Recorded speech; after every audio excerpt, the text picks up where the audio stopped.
Então, segundo a Crônicas, capítulo 26, do 16 em diante, eu vou ler, os irmãos só acompanhem nas suas Bíblias. Diz assim: Mas, havendo-se já fortificado, exaltou-se o seu coração para a sua própria ruína, e cometeu transgressões contra o Senhor, seu Deus, porque entrou no templo do Senhor para queimar incenso no altar do incenso.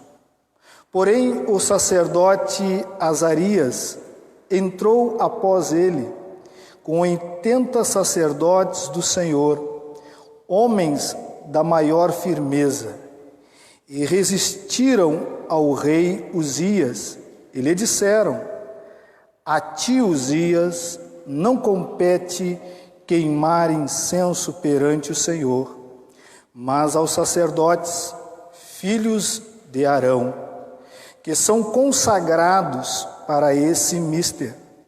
Sai do santuário, porque transgrediste. Nem será isso para a honra tua da parte do Senhor Deus. Então Uzias se indignou. Tinha o incensário na mão para queimar incenso. Indignando-se ele, pois, contra os sacerdotes, a lepra lhe saiu na testa perante os sacerdotes, na casa do Senhor, junto ao altar do incenso. Então o sacerdote Azarias e todos os sacerdotes voltaram-se para ele, e eis que estava leproso na testa, e apressadamente o lançaram fora. Até ele mesmo se deu pressa em sair, visto que o Senhor o ferira. Vamos orar, queridos irmãos, feche os seus olhos. Pai querido, Pai santo, muito obrigado por esta noite maravilhosa. Muito obrigado, Senhor, porque chegou o inverno. Literalmente estamos dentro do inverno, mas o ambiente, o clima está agradável. Graças te damos porque não está aquele frio que nos deixa às vezes, ó Deus, inquietos. Muito obrigado porque o Senhor preparou essa noite para todos nós. Os irmãos que estão aqui no templo, graças te damos pela vida de cada um deles, ó Deus. Graças te damos pelos irmãos que estão nos assistindo através dessa live, ó Deus, irmãos espalhados pelo mundo afora. Muito obrigado, Senhor, pela oportunidade de adorar o Teu nome, de glorificar o Teu nome. Quem somos nós para tamanha honra, para tamanho privilégio? Quem somos nós, Senhor, que estávamos totalmente perdidos, desorientados, no império das trevas, filhos da desobediência, filhos da luz, e o Senhor nos resgatou, o Senhor nos chamou pelo nosso nome e nos fez novas criaturas em Cristo Jesus. E hoje podemos chamar o Senhor de Pai, podemos chamar o Senhor de amigo, de companheiro. Deus, muito obrigado, Senhor. Deus, que nesse momento agora o Teu Espírito Santo fale conosco. Meu Pai, esse texto tão maravilhoso, um texto de tamanha sabedoria e discernimento para todos nós, que Ele faça, Senhor, ó Deus, morada nos nossos corações. Aqui está um alerta para todos aqueles que querem ser bem-sucedidos na vida, Senhor. Aqui está um alerta para aqueles que não querem tropeçar e cair. Que a Tua igreja abra os seus ouvidos, que os meus irmãos que estão nos assistindo abram seus ouvidos e que nós possamos terminar esse culto glorificando, exaltando e bendizendo o Teu nome. Assim nós oramos e Te agradecemos hoje e sempre. Amém e amém. Pode se assentar, meu irmão e minha irmã. Não sei se os irmãos já tiveram a experiência de conhecerem pessoas que vocês olharam para elas e acreditaram que ali estava uma pessoa de grandes promessas, pessoas que iriam marcar a sociedade, marcar a sua geração, pessoas que certamente iriam se destacar. E algumas dessas pessoas nós não tínhamos nem coragem de nos compararmos a elas. Nós olhávamos para ela e dizia: olha, quem fosse eu se fosse parecido ou tivesse as virtudes dessa pessoa. E nessa relação nós podemos encontrar um jovem, ou até mesmo um casal que a gente conheça e diz: olha, esse casal vai fazer história. Ou um empreendedor de uma empresa, a gente conhece e vê a inteligência, a habilidade da pessoa. Ou qualquer outra pessoa, queridos, que você diz assim: olha, esse fulano, essa fulana vão arrebentar. Esse fulano e essa fulana, quando realmente forem apresentados ao mundo, marcarão certamente a história. E a vida se passou, os anos se passaram, e você tem um encontro com essas pessoas. Você, depois de um período, de distanciamento, e você percebe que nada daquilo que você falou, ou imaginou, ou pensou, aconteceu. E às vezes muito pelo contrário, nós ficamos até assustados, porque praticamente as pessoas arruinaram as suas vidas. Praticamente aquelas pessoas começaram, mas nem terminaram aquilo que acreditavam que iriam conseguir terminar. Isso nós encontramos nas faculdades, e eu posso dizer com muita conhecimento e autoridade, num próprio seminário nós encontramos muitos que começam e nem chegam ao final do curso, mas na nossa mente está ali uma pessoa que seria muito bem sucedida. E aí nós ficamos a pensar: o que aconteceu? Que erros essa pessoa cometeu? Que escolhas infelizes ela fez? Que tropeços a vida ou ela mesmo teve? E nós ficamos sem saber ou sem resposta. E algumas vezes, irmãos, nós até nos comparamos com elas e dizemos assim: olha, nós estamos a muitos quilômetros à frente, porque estamos na caminhada, estamos na jornada. E por que eu estou falando isso, irmãos? Porque o texto que nós lemos, a história é clássica do que aqui eu chamei a atenção dos irmãos. Se os irmãos não conhecem um pouco da história desse jovem rei, Uzias, aquele que começou bem em todos os aspectos, irmão, em todos os aspectos. Ele era filho da realeza, então ele teve os melhores instrutores, a melhor educação, a melhor comida, a melhor roupa, os melhores conselheiros. Teve condições de ver bons e maus exemplos.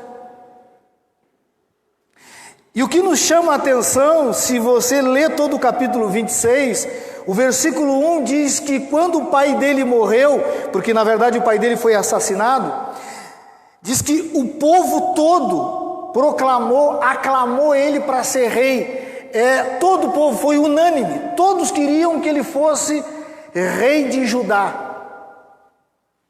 E ele assume então o reinado, ele assume o lugar do pai dele com 16 anos de idade, irmãos.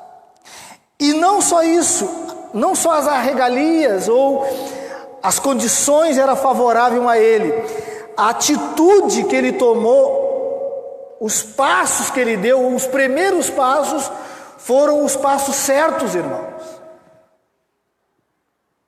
Uzias não começa mal, começa bem. E aqui é um ensinamento para nós, irmãos. Nem todo mundo que começa bem é sinônimo que vai terminar bem. E nem todo mundo que começa mal é sinônimo que vai terminar mal. Aqui é um exemplo clássico de alguém que começa muito bem. Para você só entender o que eu estou falando, que ele dá o primeiro passo da caminhada no seu reino, certo? Segundo a Crônicas 26, e vamos ver o versículo 4. Olha o que vai dizer o autor para nós sobre a postura desse rapaz, desse jovem com 16 anos.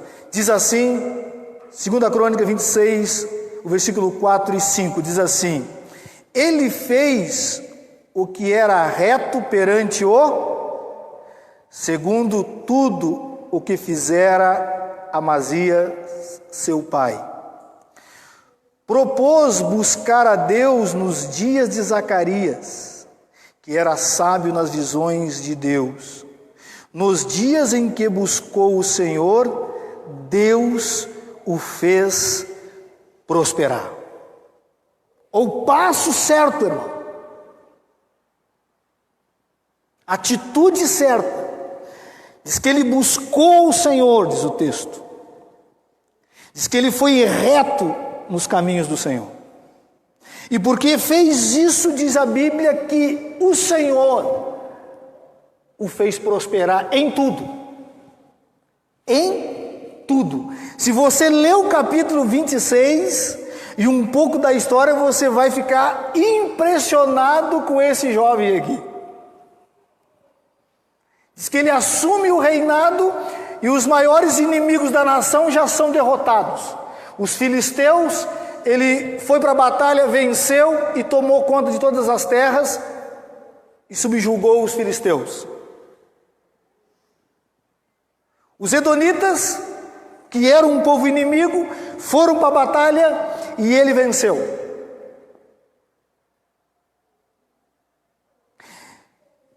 Irmãos, os amonitas nem quiseram ir para a batalha, se renderam antes de ir para a batalha, porque já sabiam que iriam perder. Diz o texto que todas as nações que estavam à volta, até a fronteira do Egito, ele venceu.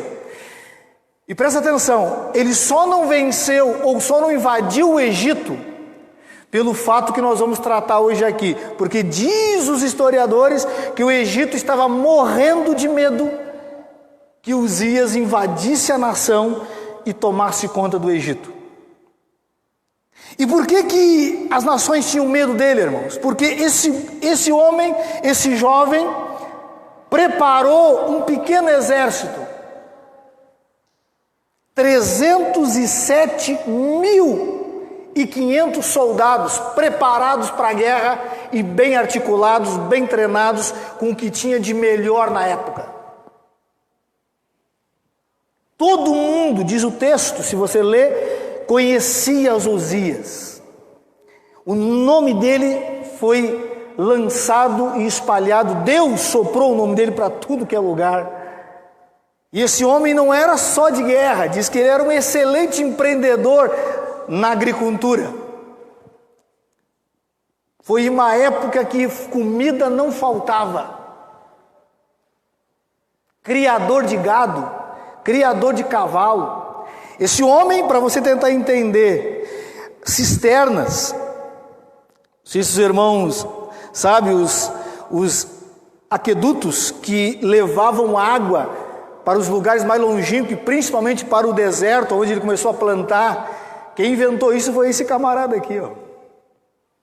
Uzias inventou isso.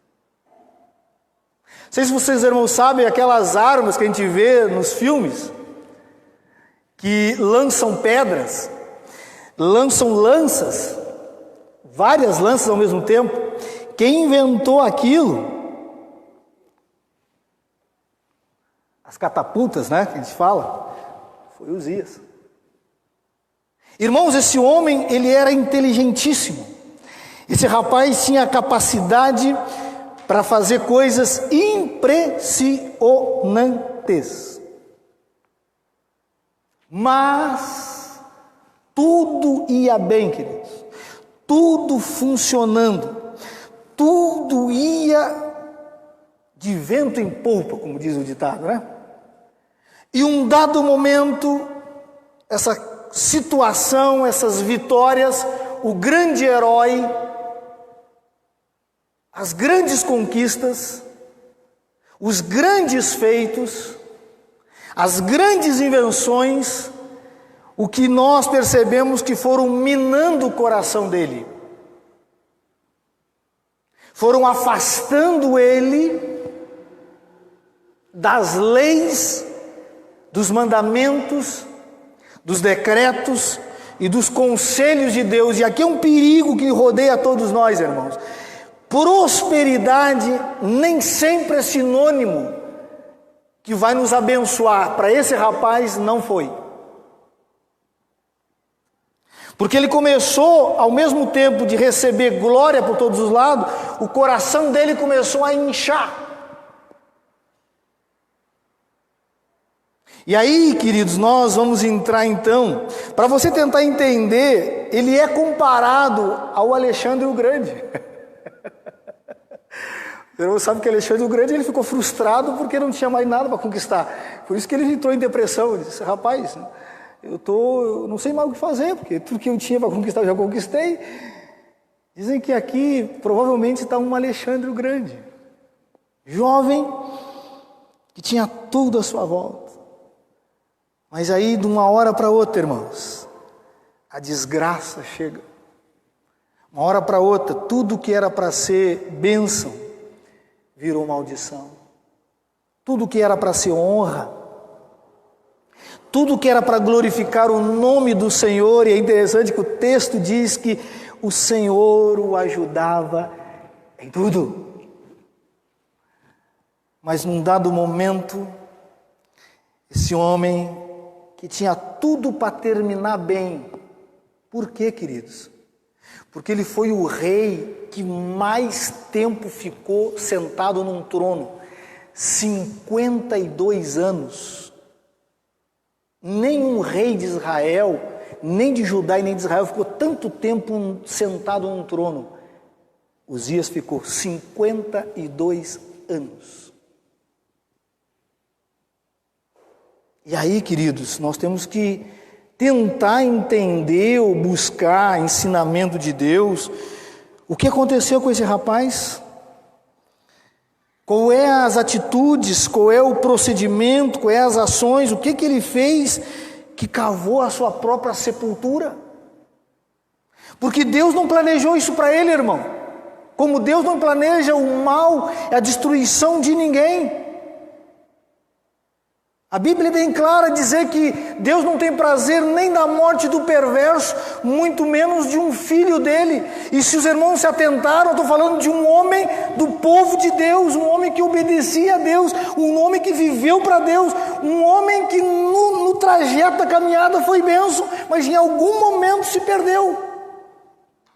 E parece que nós não sabemos de notícias e casos que acontecem, irmãos, a toda hora. Toda hora.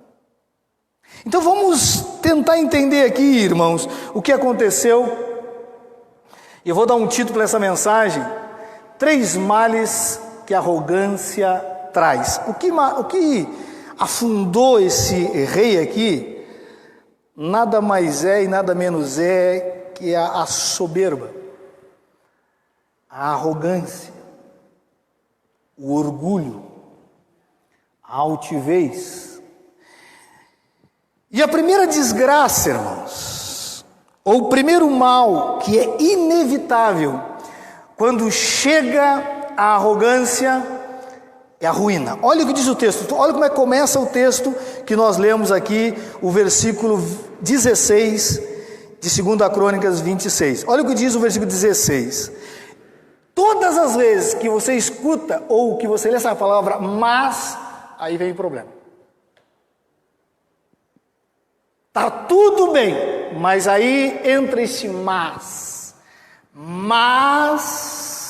e aí continua o texto: havendo-se já fortificado, se fortalecido, ficado poderoso e conhecido por todos, diz o texto que exaltou-se o seu coração para a sua própria ruína. Presta atenção, o texto não está dizendo que Deus provocou a ruína, diz que ele exaltou-se, orgulhou-se. Ele tomou essa postura perante Deus. E a palavra ruína aqui, irmãos, a palavra ruína aqui significa destruição. Ele auto se destruiu, auto se arruinou, auto se feriu, auto flagelo.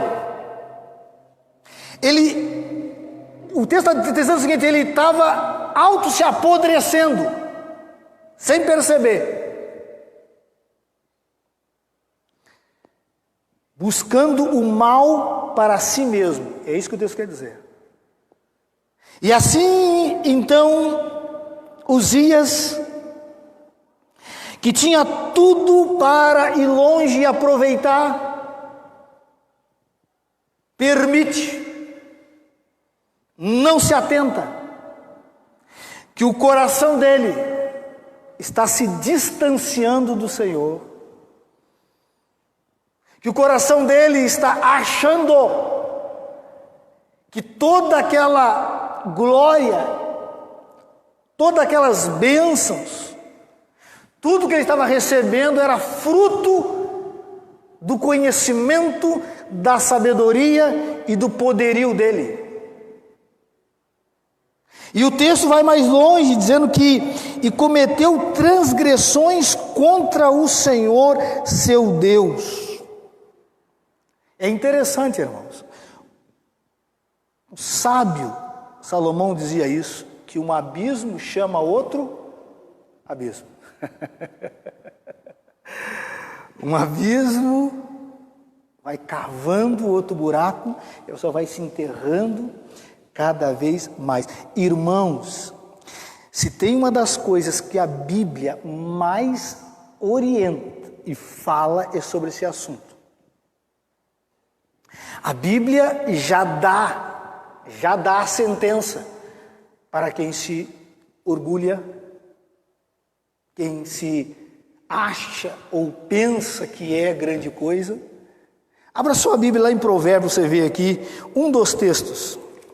Provérbios está lá no meio da Bíblia, você vai encontrar o Salmo, e logo depois do Salmo vem Provérbios. Provérbios, acredito que texto bem conhecido dos irmãos. Provérbios, o capítulo 16 e o versículo 18. Provérbios, versículo 16, capítulo 16 e versículo 18. Olha o que diz o texto, querido. Olha o que diz o texto. Provérbios 16 e o versículo 18 diz assim: a soberba precede é a mesma palavra, ruína. É a mesma palavra. E a altivez de espírito olha o que diz o 19: melhor é ser humilde de espírito com os humildes do que repartir o despojo com os soberbos. Irmãos, a Bíblia constantemente nos mostra o caminho da arrogância, da soberba, aonde vai dar. Os irmãos certamente já leram, e isso não é novidade nem para quem está nos assistindo. Jesus, nos evangelhos, no mínimo escreveu 3 vezes uma expressão muito conhecida: todo aquele que se exalta será humilhado. No mínimo 3 vezes em cada evangelho. Isso significa que foi falado no mínimo 12 vezes a mesma expressão. A Bíblia orientando, a Bíblia dizendo, a Bíblia mostrando, dizendo: olha, o caminho da arrogância e da soberba é o caminho da destruição. E sem medo de errar o que eu vou falar, é o caminho do inferno, porque ninguém vai chegar no céu com um coração arrogante e soberbo. E já que você abriu a sua Bíblia em Provérbios, olha só o que diz o texto: capítulo 8 e o versículo 13. Olha só o que diz sobre esse assunto. Provérbios 8 e o versículo 13 diz assim: o temor do Senhor consiste em aborrecer o mal. Olha só agora a relação que ele faz. A soberba, a arrogância, o mau caminho e a boca perversa, eu os aborreço. Eu o odeio, é o que Deus está dizendo. Eu não suporto, eu detesto.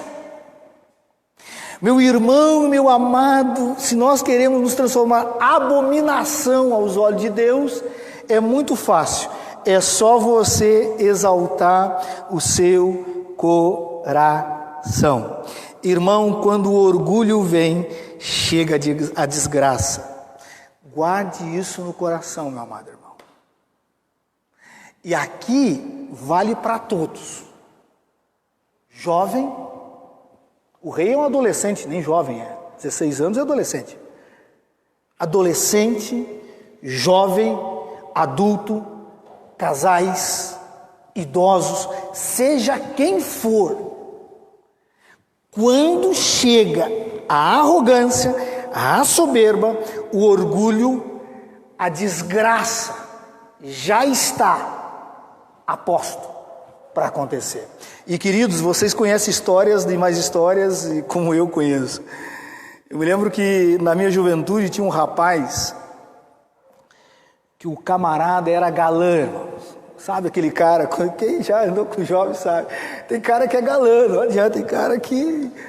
Rapaz, e eu não pegava nem gripe, né? Eu desesperado não pegava nem gripe, e aquele camarada só olhava as meninas mais gatas que existia, e ele era um cara muito ajeitado, vestia umas roupas muito descoladas, como diz o pessoal, e aquele, todo mundo caía na dele, não tinha. Eu disse, rapaz, eu tenho até medo de me comparar a esse cara aí. E aquele rapaz da nossa juventude, e ainda ele era cantor, ele cantava, aí não tinha outra. Toda menina queria ficar com ele, toda menina queria namorar ele. E eu me lembro que a vida passou, né, irmãos? Eu fui para outro caminho, depois ingressei ao exército, mudei de cidade, e os anos se passaram, depois eu, pela misericórdia de Deus, consegui casar, e aí, depois de muito tempo eu voltei para a cidade, e eu estava no centro, querido, caminhando com a Solete, e eu encontro esse rapaz, mas eu não acreditei que era o rapaz. Eu não acreditei que era o rapaz. Eu percebi que era parecido, mas estava desfigurado.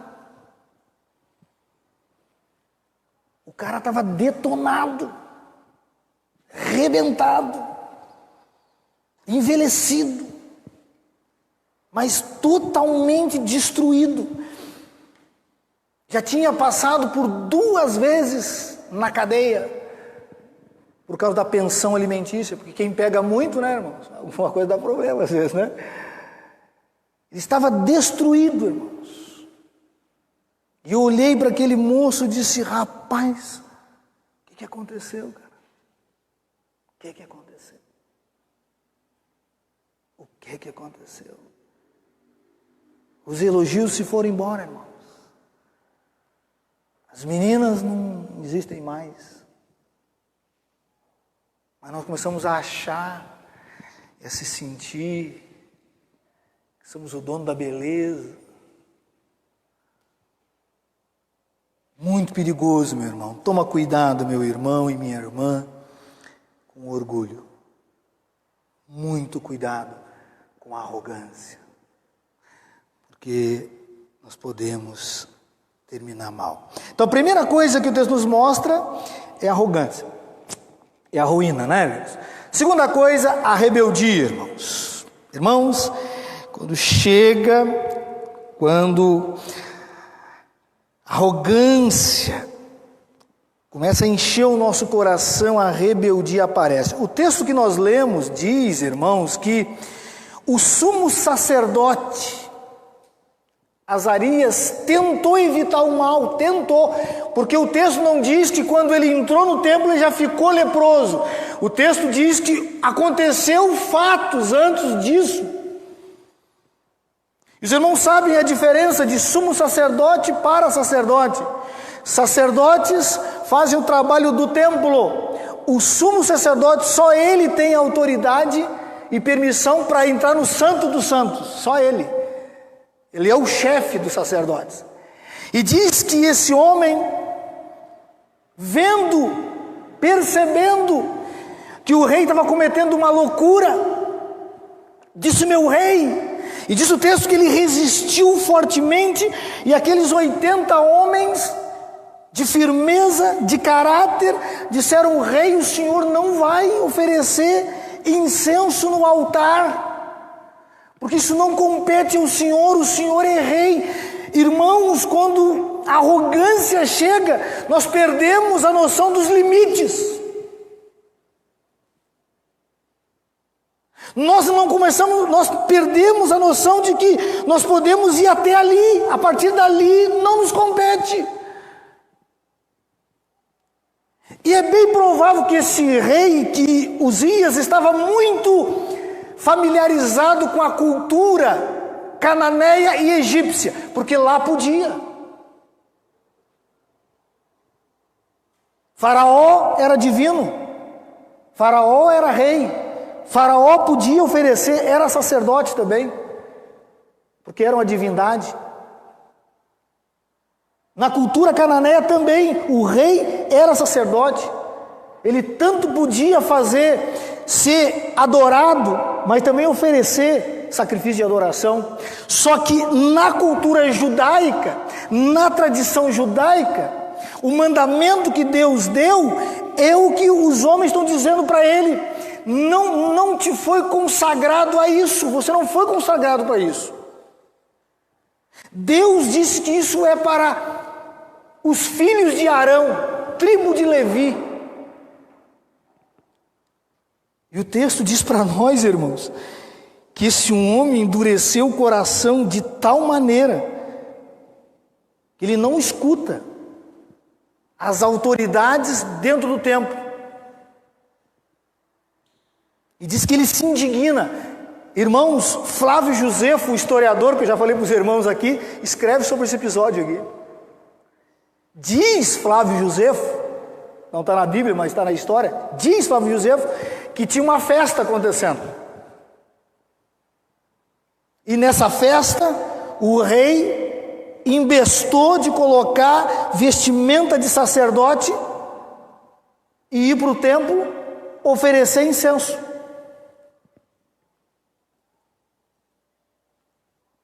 E Flávio Josefo diz que quando ele se indigna, ele olha para Azarias e os 80 sacerdotes e ameaça eles de morte.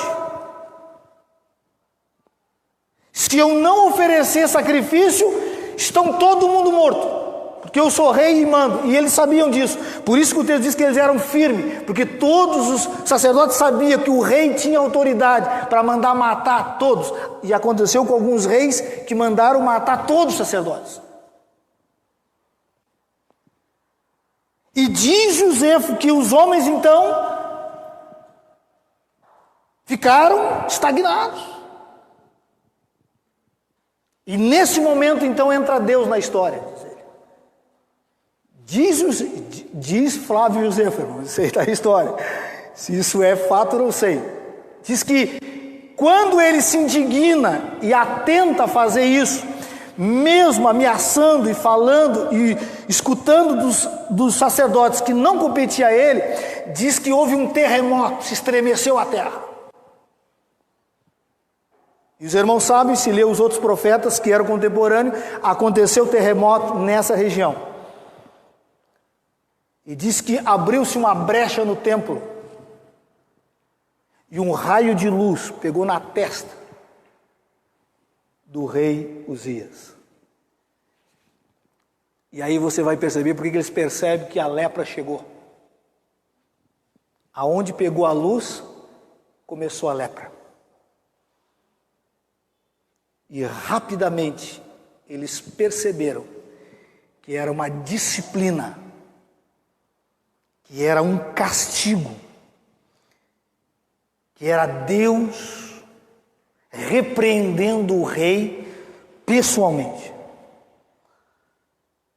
E diz o texto que quando eles, aí nós estamos dentro do texto, diz o texto que quando eles vê aquilo, rapidamente disse, rei, sai do templo.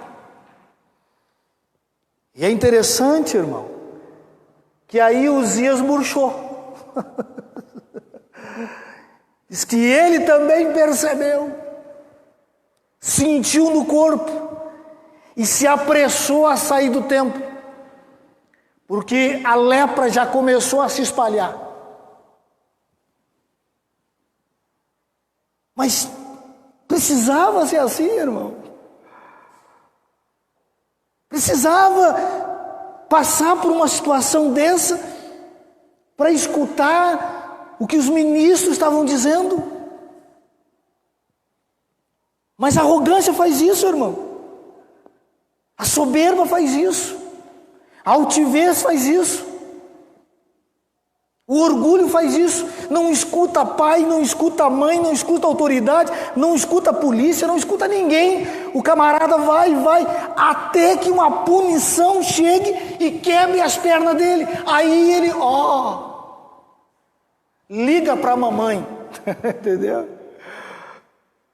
Liga para o papai. Como eu recebi várias vezes, na outra igreja onde eu estava, me ligavam, e aí eu tinha que ir lá buscar o jovem, todo arrebentado, na delegacia. Todo arrebentado. Eu disse, o que foi, meu filho? Fui injustiçado, pastor. O que foi, querido? E aí, a história é sempre... O arrogante sempre arrumou uma desculpa, irmão. Para culpar o outro, para culpar a sociedade, para culpar a família. Mas o texto diz que isso aconteceu porque ele provocou o problema. E foi avisado. A rebeldia deixa os ouvidos tapados, irmãos, tapados.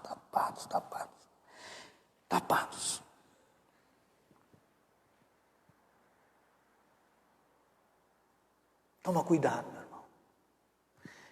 Deus só levantou 81 homens para tentar parar uma desgraça que estava à frente. Mas o rei não deu ouvido para 81 homens. E aí, o fato aconteceu. A lepra. Você não sabe que a lepra, naquela época, não tinha cura. Não tinha cura. Então, meu querido e meu amado, muito cuidado, irmão, com a arrogância. Paulo diz que o saber ensoberbece e o amor edifica. Está aqui alguém sábio, que talvez olhava para aqueles sacerdotes. São homens velhos. São homens de tempo. Não são homens de conquista. Só que o Deus que dava vitória para ele nas guerras e em todos os empreendimentos era o Deus que era servido por esses homens. Muito cuidado, meu irmão. Muito cuidado com rebeldia. Muito cuidado. Eu sempre digo isso. Querido, está insatisfeito com a tua igreja? Não se levanta contra o teu pastor. Te dou um conselho. Vai embora para outra ou vai embora para outro lugar. Não cave a sua própria sepultura. Porque eles deixaram bem claro isso. Nós somos consagrados para esse ministério. Foi Deus que consagrou isso.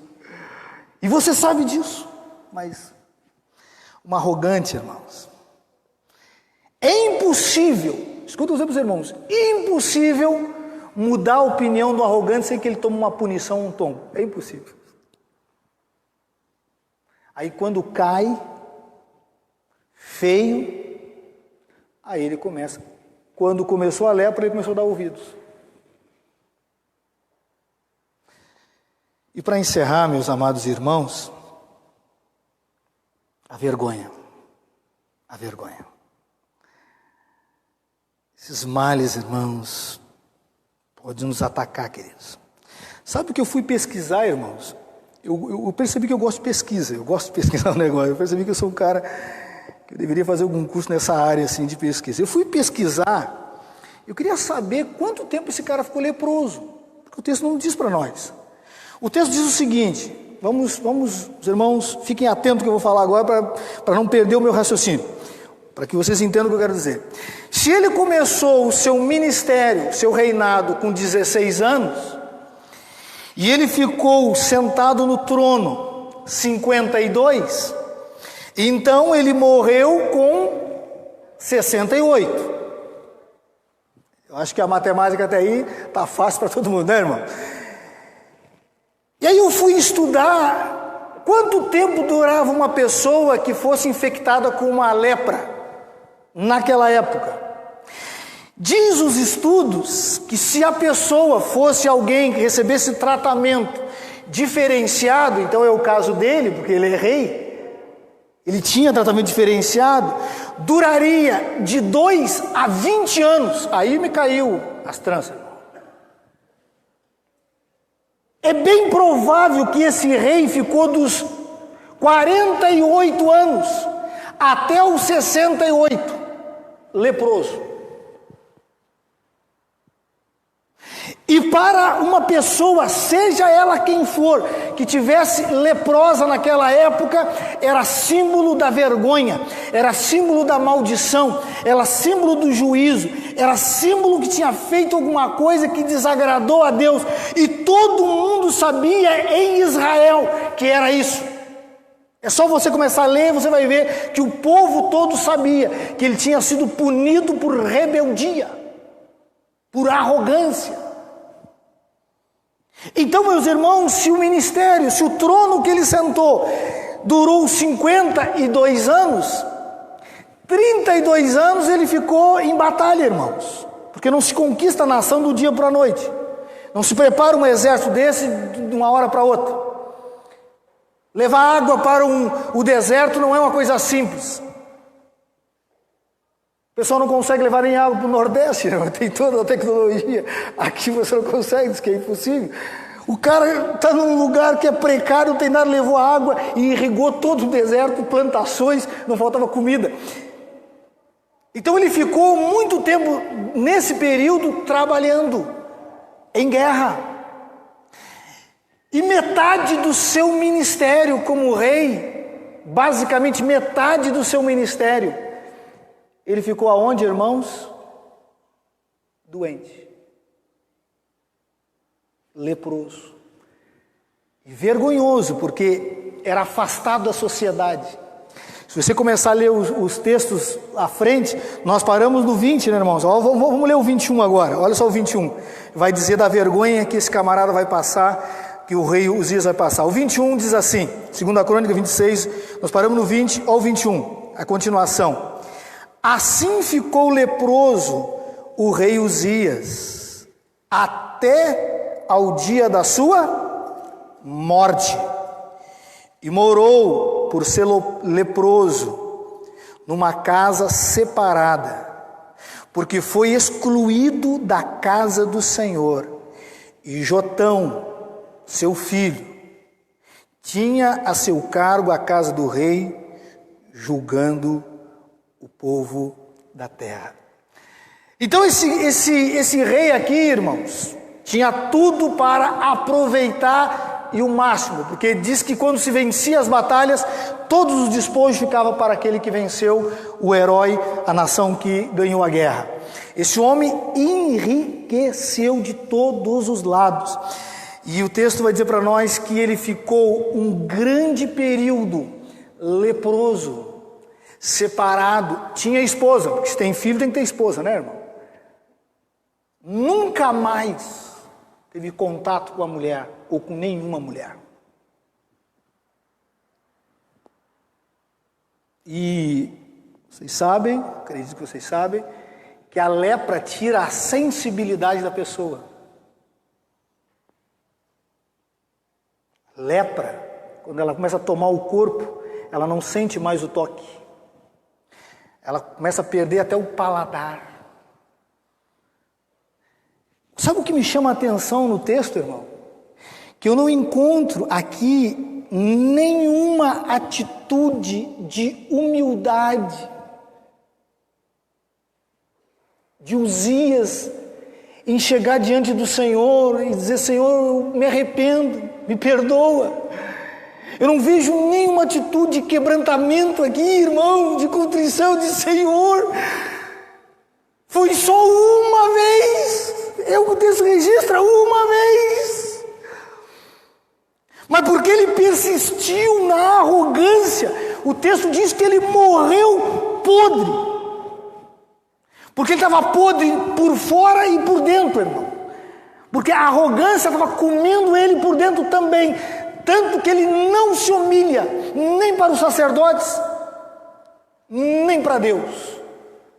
E assim morre, diz o texto. E aqui é um ensinamento forte para nós, né, irmão? Quer persistir na arrogância? Quer persistir na soberba? Quer persistir na altivez? Saiba que a dor não vai passar, vai continuar. Até morrer. Porque Deus resiste. Porque Deus abate. Porque Deus abomina. Porque Deus não se agrada. Jesus ensinou isso para nós, irmão, de todos os lados. Jesus diz: aprendei de mim. Aprendei de mim, porque eu sou manso e humilde de coração. E quem vê a mim, vê o Pai. O Pai é igual. O Pai é o exemplo de humildade. O Pai gosta de coração quebrantado. O Pai se agrada em saber que eu e você não conseguimos pelas nossas próprias forças. Que nós não vamos à frente se Ele não abençoar. Meu amado irmão, minha amada irmã, meu ouvinte que está me assistindo, sai dessa armadilha. Isso é cilada da carne e do diabo. Não caia nesse espírito que é destruição. E eu ouso a dizer isso como um profeta. Aqui, todo mundo pode ser profeta aqui, irmão. Pode abrir a boca e eu vou profetizar. E dizer o seguinte: arrogante vai se danar. Arrogante vai se arruinar. Soberbo vai se arrebentar. Você pode falar isso porque a Bíblia diz que isso vai acontecer. E a Bíblia, quando diz que vai acontecer, irmãos, Jesus diz: passará o céu e a terra, mas as minhas palavras não hão de passar. Os irmãos já viram isso, né, irmãos? Que quando alguns personagens que aparecem na TV e são assim o símbolo da arrogância, né? Tanto a aparência como as palavras, e aquela pessoa ela dura um período, né, na mídia, e todo mundo começa a copiar as roupas, e copia isso, e aí, já que eu não consigo comprar a original, compra uma falsa mesmo, e aí fica aquela coisa toda. Daqui um pouquinho você percebe que aquela pessoa desaparece, né? Some. Ué, cadê o fulano?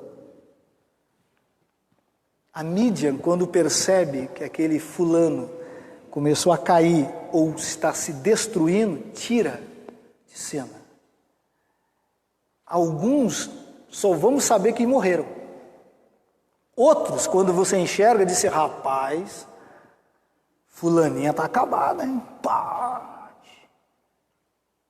O fulaninho, que era o bambambam, porque, meu irmão, essa regra vale para todos. Nós estamos falando de um homem de Deus. Vocês estão me ouvindo, são povo de Deus. Povo de Deus, e mesmo que não seja povo de Deus, cai na mesma regra. Existe um filme, irmãos, eu não sei se ele hoje está no YouTube, não sei se está na Netflix, né? Não sei onde, mas eu assisti várias vezes.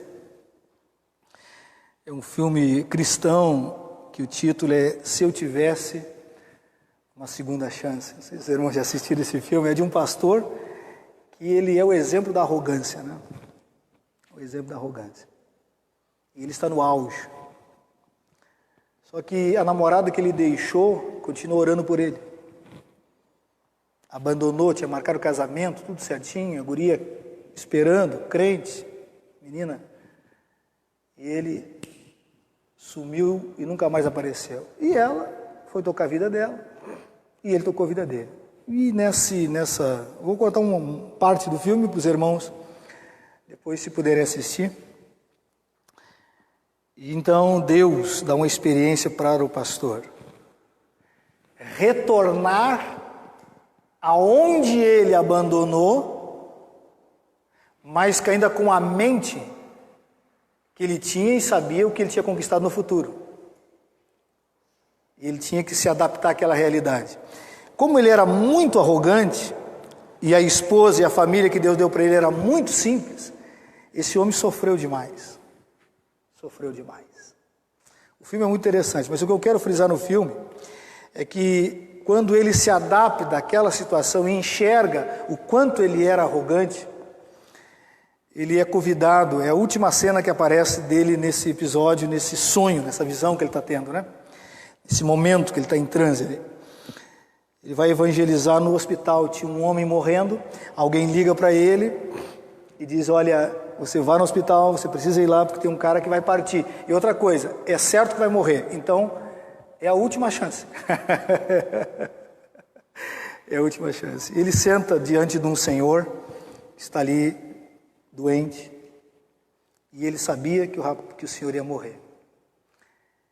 E aquele senhor endurecido, completamente soberbo e arrogante para se ouvir sobre Deus. Ele começa a contar a história de Deus chamando os seus trabalhadores para a vinha. E diz que uns foram chamados na última hora. E diz para ele assim, talvez o Senhor está sendo chamado na última hora. Talvez o Senhor não terá oportunidade de ouvir novamente esse chamado. E aí aquele homem se desmancha, contando todo o seu passado, as desgraças, o que ele fez com as pessoas. E ele diz assim, olha, a solução para o Senhor. Eu sei o que o Senhor está falando, porque é o que eu era. Mas existe o perdão. Existe uma maneira de o Senhor reinar a eternidade. E aquele homem se rende, queridos. O filme é muito interessante, aquele homem se rende. E aí aquele pastor descobre o que ele foi chamado para fazer. Até então ele não sabia disso. O que eu quero dizer, meu querido e meu amado irmão, você que está me assistindo, Deus não te trouxe aqui ou colocou você na frente dessa câmera, dessa transmissão, por nada. Talvez Deus está chamando e pode ser a última chamada. Como está, certamente não entrará.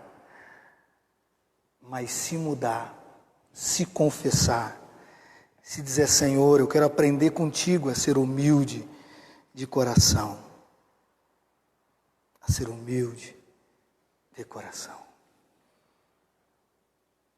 Vamos ficar de pé, queridos, em nome de Jesus. Vamos orar ao nosso Deus. Feche os seus olhos e vamos colocar nossa vida, vamos colocar nossa história.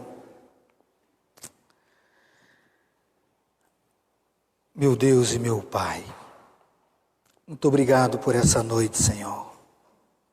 Palavra direto do Teu coração para os nossos corações. Meu Deus, nós conhecemos tantas histórias, ó Deus, tantas histórias que poderiam terminar bem, Senhor, e terminaram mal, Deus. Nós conhecemos tantas pessoas que se agarraram nesse espírito de soberba, de arrogância, de altivez e se autodestruíram, ó Deus. Meu Pai, que nós possamos, ao ouvir a Tua voz, aquietar os nossos corações aos Teus pés, Senhor. Meu Pai, a Tua palavra jamais, de maneira alguma, poderá ser mudada, porque ela é eterna, ela é viva, ela é eficaz. E nós não queremos fazer parte, Senhor, do time de Uzias. Nós não queremos fazer parte, ó Deus, desses que podem ter uma jornada dura, dolorosa, horrenda, penosa, simplesmente porque endureceram o coração para o Senhor. A Tua palavra mesmo diz isso: se ouvirdes a Sua voz, não endureçais o vosso coração. E nós estamos aqui, meu Pai, e isso vale para todos, para os pastores, para os presbíteros, para os diáconos, para membros da igreja, para os que estão afastados, para os que não conhecem o Senhor, para todos. Essa palavra se cumpre, meu Pai. E nós queremos andar humildemente na Tua presença. Nós queremos andar, ó Deus, reconhecendo que o Senhor é grande e nós somos pequenos ou nada, Senhor. Que tudo que nós temos é puramente graça, misericórdia e bondade do Senhor. Se temos em abundância, glórias ao Teu nome. Se temos só o suficiente para comer, glórias ao Senhor. Se temos um veículo, um carro, um emprego, se temos recursos, glórias ao Senhor. Se temos família, se temos amigos, se temos uma igreja, glórias ao Senhor. Se temos um ofício, glórias ao Senhor. Deus, varre do nosso coração qualquer vestígio de soberba, de orgulho, como o nosso irmão presbítero Alessandro leu aqui no começo do culto. O salmista dizendo: o Senhor não ouviria as minhas orações, o Senhor não daria ouvido a elas, se o meu coração contemplasse a vaidade, se o meu coração contemplasse a soberba, a arrogância.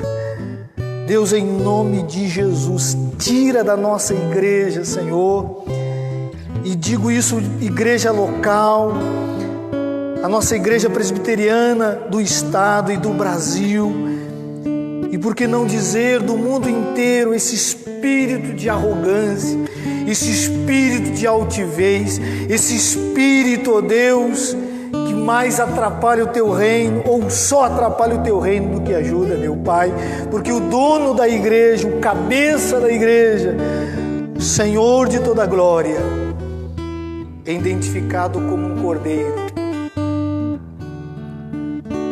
que expressa humildade. E nós somos chamados para sermos ovelhas do Seu pastoreio. Oh Deus, em nome de Jesus, nos perdoa, Deus. Me perdoa e perdoa os meus irmãos quando atentaram para esse caminho e sabem o que colheram, ó Pai. Mas o Senhor está nos falando essa noite. O Senhor está nos chamando a atenção para voltarmos ao primeiro amor contigo, para olharmos para Ti e ver que não há nada mais maravilhoso que o Senhor. Muito obrigado, Senhor. Muito obrigado, meu Pai. Muito obrigado, Santo Espírito de Deus. Que o poder e a glória, as consolações, a sabedoria, o discernimento, a graça, em nome do Pai, do Filho e do Espírito, esteja sobre nós, irmãos, e que o Espírito de Cristo habite nos nossos corações. para todo sempre. Amém, amém e amém, queridos.